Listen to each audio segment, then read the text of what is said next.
Hello, people of the interweb. This is the second time I've tried doing this properly. Why is there so much fucking sunlight on my screen?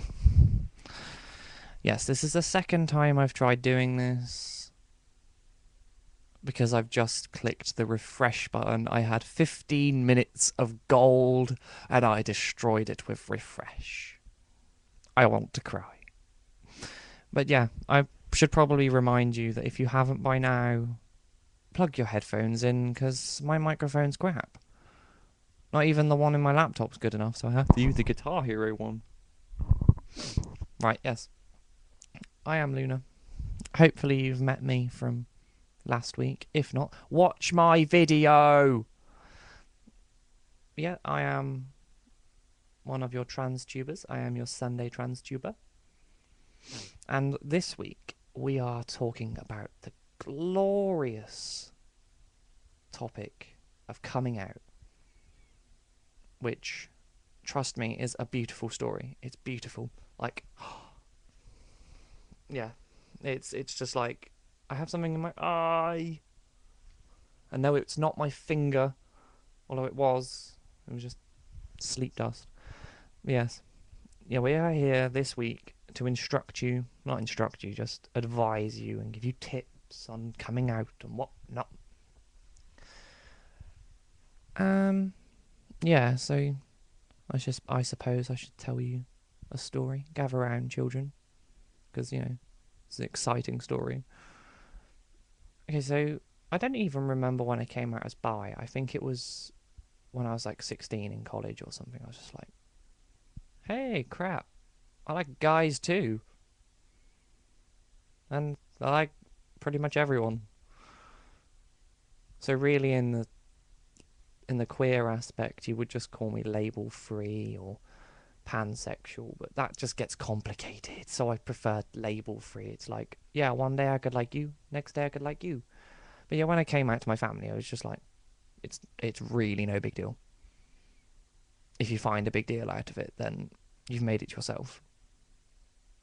I like guys, I like girls, I like guys who are girls, I like girls who are guys. I like people. So, yeah. When I came out as that, it was all peaches and gravy, really. It was like, what a ridiculous statement I've just said. Peaches and gravy. Okay, I'm not even going to rant about that. That's just stupid. But yeah. No, I am back on track. I came out as trans 3 years ago. Something like that. And originally, actually, if you take the first few coming out discussions, it actually becomes quite a positive thing. It sounds quite nice because it's like, oh yeah, these reactions are fantastic. Well, hey, high five. But really, they aren't because they sort of boiled and festered into this really, really horrible thing that is the present. Because, I don't know, coming out sort of was a bit two-faced to me, really. Because it was like, oh yeah, I'll tell my dad, or I told my dad and I told my sister roughly in the same week. And my dad reacted fine to start off with. He was like, oh yeah, I can't really help it. It's the way you feel. And if it's really what you want, then go ahead with it. My sister had a screaming row at me, didn't believe me, was calling me a liar, a load of bullshit, and that it was all rubbish and it was all for attention. And she still says that now. I mean, the other day we actually had a massive argument about that. And it was like, hang on a second. No, I told you 3 fucking years ago. Get over it, love. I don't usually refer to people as love, but that just sort of rolled off the tongue there. Woo. Yeah. So when I told her to start off with it, it was like, oh, grr, grr, grr. But you can't help it. You can't help the way you are. And the people that you tell, it's like, for some reason, not everyone actually sees it that way. And it does suck.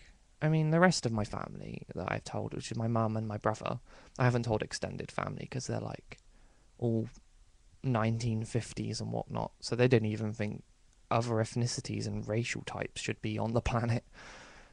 So them accepting somebody who's transgender, that's not going to happen ever. But yeah, so when I told my mum, like, we were drunk, as you do, and she took it fine. Mainly because she was drunk, but that's how you talk to my mum. That's how that side of the family converse with one another. They get each other drunk, and they tell each other this big ass secret, or this big ass thing that changes things.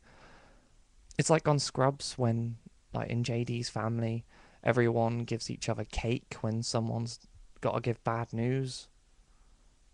That's our thing. We get each other drunk because, you know, we're an alcoholic family. Not really. I'm kidding. Shouldn't even joke about that. See, this is my non-jokey face.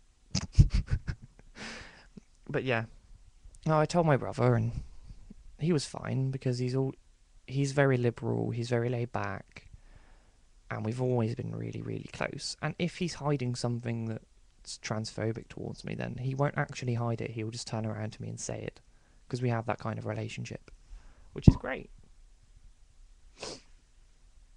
But as with coming out, we're supposed to not only tell you stories, because stories aren't good enough for you.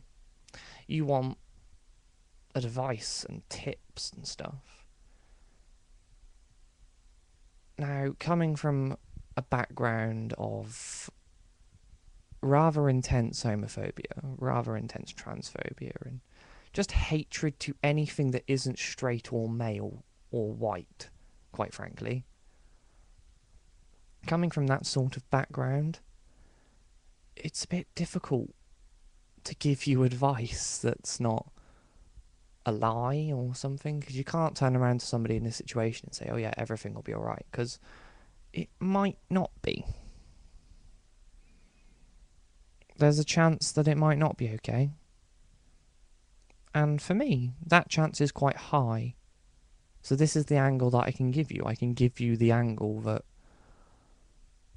is like, yeah, it might not be fine. It might be a bit crap for a really long time. It might take them something like 10 years to actually grasp the concept of your sexuality or gender identity. But you can't sit there and wallow in it. I know it sounds really, really simple, but you can't. You can't sit there and wallow in their crap. They are your family, your blood relations. If they can't deal with who you are, then you've got to leave. You can't do what I did. I've stayed in this house for 3 years because I had this really stupid hope inside me that things were going to be fine, and if I told them, they'd be alright with it, or if I kept telling them, then it'll be fine. It took me until yesterday to start applying for jobs in other places and looking for houses and flats and stuff. I'm actually thinking of moving to Brighton because it's not that far away if they do change their mind, but it's still a place that I feel safe in. So that's what I'd recommend to you. If you're in a position where it's hurting that much, don't stay. Don't sit there.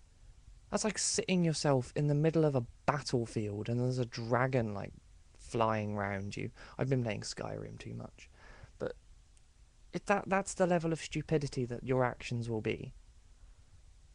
I'm laying the harsh truth down on you.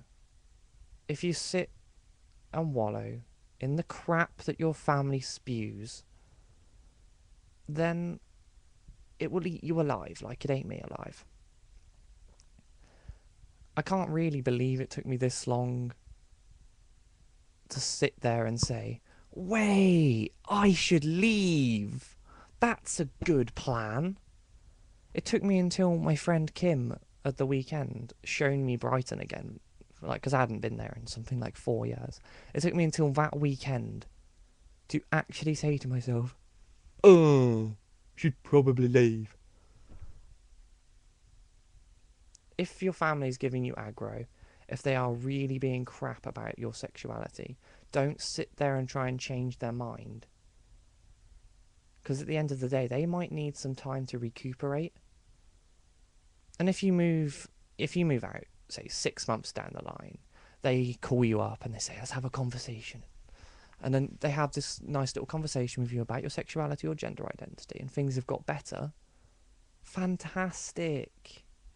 But unfortunately, sometimes it doesn't work like that. I'm not going to sit here and lie to you. It's just silly. Because it doesn't always go the hunky-dory, amazing, fantastic way, because that's just not life. If you still believe that's what life's like, then you're very naive.